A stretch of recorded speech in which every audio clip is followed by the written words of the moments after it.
It wasn't easy. The joy that was set before him, he could have lived forever. Praise the Lord, everybody. This is Sunday night service at Grace and Truth. Enduring the cross and despising and being despised by people. But you know what happened? He's at the right hand of God, sitting down. What can I say to us in this brief exhortation? All of us that sit in the room, it doesn't matter what the challenges that you face in your Christian life, you can be overcome. It doesn't matter how difficult it might be, you can overcome. And all of us sometimes are compassed about. Some of us have faced cruciating times. Look at Paul. Paul was persecuted. Paul was shipwrecked. Paul was beaten by the serpent. Paul was beaten. But you know what? Paul said, when I look at all of it, I'm going to see Jesus. What a person to follow. Paul suffered many things for Christ. But after all he said and done, Paul said, I fought a good fight, I kept the faith, and I finished my course. Any one of us in this church have ever gone through what Paul goes through wouldn't be sitting in this church. If somebody said, I'm going to beat you for the name of Jesus, you say, listen, we know it's not me you can't beat, but I'm going to persecute you for the name of Jesus. I know I ain't going to bear any persecution because I didn't serve God to bear any persecution. But look at the witnesses that have been set before us. Moses choosing rather to suffer, to enjoy the pleasures of Egypt, he rather to suffer with the children of God. Amen. Oh my God. You know, I was considered to be Pharaoh's daughter's son. I was next to the throne. But you know what happened? He walked out. And he said, listen, I'm going to suffer with my people. You can imagine? He found himself at the backside of the desert, taking care of his father-in-law's sheep. Many of us would run from riches to poverty. But he was our perfect example. He said, listen, I'm going to follow through with the commandments of Almighty God. My people have been suffering for such a long time, and I'm going to take them out. Joshua, our perfect example. Joshua said, as he go along the path, he said, as for me and my house, we will serve the Lord. It wasn't easy, but he said, I'm going to serve the Lord in spite of perfect example for us.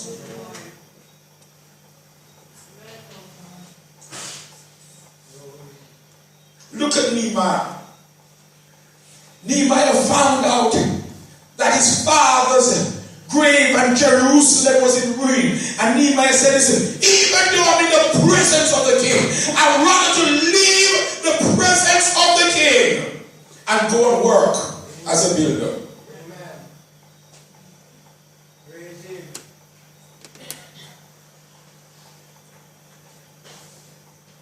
So you know what happened? He left the presence of the king and was picking stones out of the rubble. He was being critiqued. He was spoken down to. But you know what happened? He says, I'm going to fortify this city. Amen. And I'm going to arm the gate.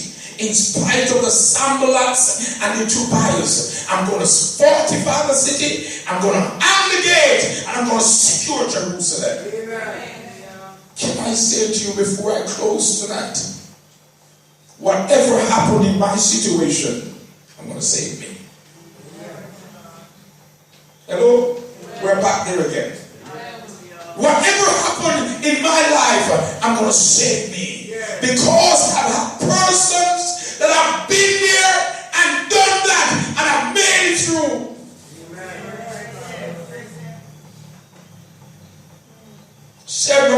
to Abednego. I've been there.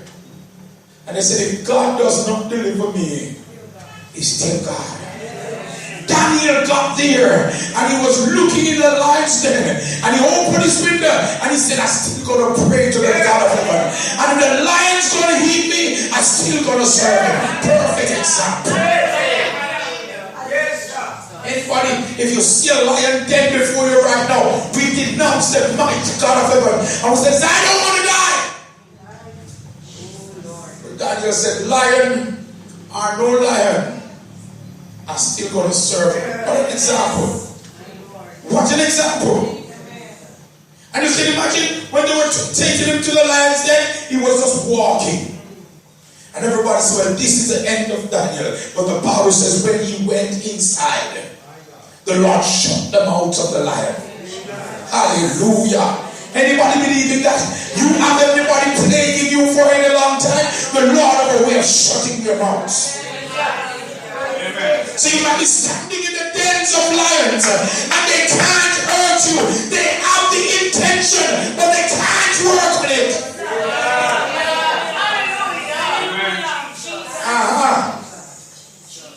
I feel crazy right now.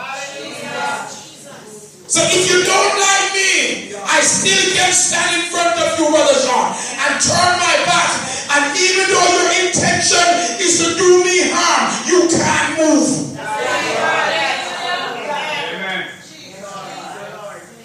Seeing that we are compassed with so great a cloud of witness, it's not time to carry weights.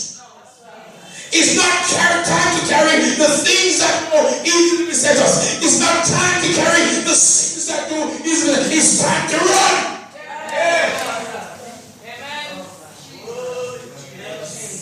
Looking unto Jesus, who is the author and the finisher of my faith.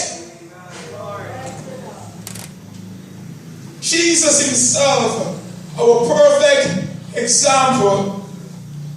The word of God says that when he realized that the cross was before him, he said, Father, if it is possible, let this cup pass. You know what he saw? A crown of thorns to be placed on his head. He saw them spitting in his face. You can imagine if those persons have a frog in their throat and have some real good cold and they just coughed and spit it at him.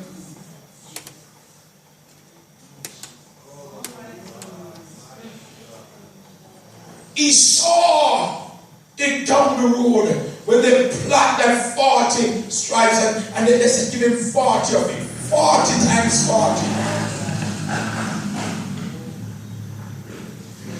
And his back was all torn in pieces.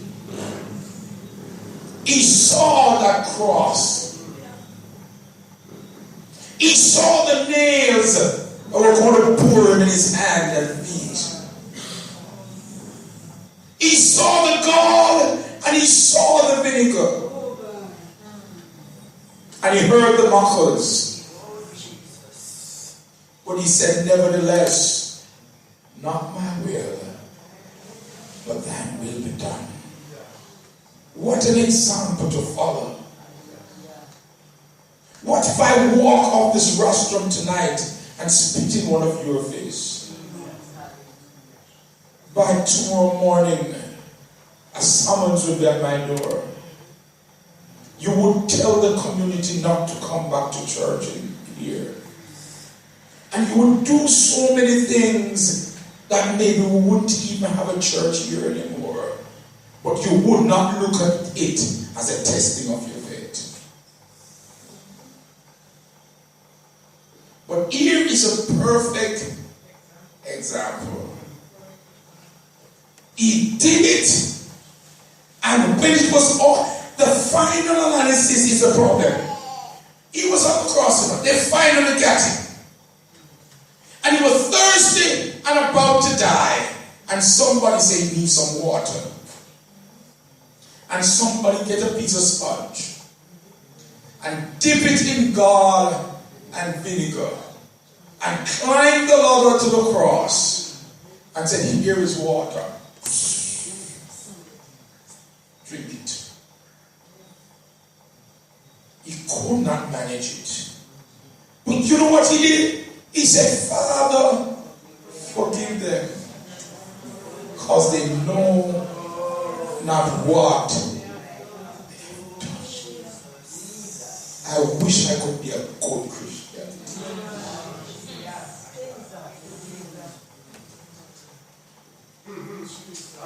Look at what persons have done to us sometimes, and we just done with them. We give it up. But my brother, Jesus is our perfect example. If you can forgive them, you can make it. So you know what? I don't have to carry your weight. I don't need to carry the weight of unforgiveness. I don't have to carry sin on my shoulder. I can throw them down. And I can move on. Every weight and every sin that don't easily beset me, I can put it down and run this race with patience. That's what the Lord is asking of us tonight. As I put the curtain down, the Lord is asking for his people to exercise patience. Remember, we're in a race, and all of us is running, but the scripture says one will receive the prize. So run that he may obtain.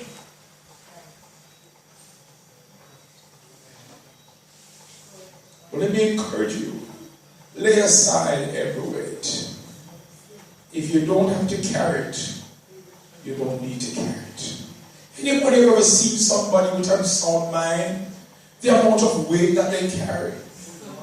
Every walk they walk and they see an empty soda bottle or a stone on the road, they pick it up and they put it on themselves and they walk with it. And you wonder sometimes how they manage it. Those are weight. You don't have to carry it. There's a song that says, come quickly now before they close the door. That's what this altar is for. You don't have to carry those burdens anymore. There's light in the darkness. There's a love that's true. Jesus is waiting, and he's waiting here for you. Come quickly now before they close the door. That's what this altar is for. The Lord has inspired us. Nobody have gone through what he had gone through, but he made it out. He made it out. And if he did it, all of us in this room can do it. We're going to face suffering. Persons are going to demonize us. They're going to say derogatory things to us. They're going to do things to hurt us. But you know what happened, brethren? Use this as an inspiration to make it. You have to live with it. I don't have to live with it. You can live with your weights if you want to. I don't have to live with any weights. Because I'm looking to Jesus, who is the author and is the finisher of my faith. Anybody want to live like Jesus? As I close, Mr. Music, the beautiful song says, just to be like Jesus. Just